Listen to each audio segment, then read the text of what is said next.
Jelang memperingati hari ulang tahun PBB DPC Kabupaten Karimun yang pertama, yang akan dirayakan pada tanggal 4 Desember tahun 2021 nanti, Pemuda Batak Bersatu menyelenggarakan vaksinasi gratis massal bersama TNI AL Lanal Tanjung Balai Karimun.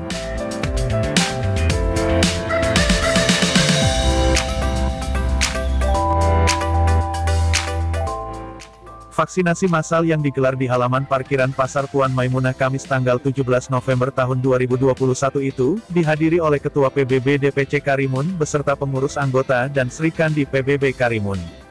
Sedangkan dari TNI AL Lanal Karimun berjumlah 6 orang personil.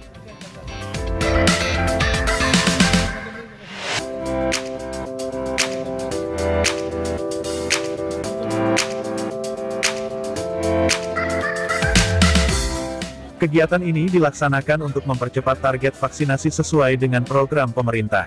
Selain vaksin gratis, PBB Karimun juga membagikan sembako kepada masyarakat yang ikut menjalani vaksinasi secara gratis.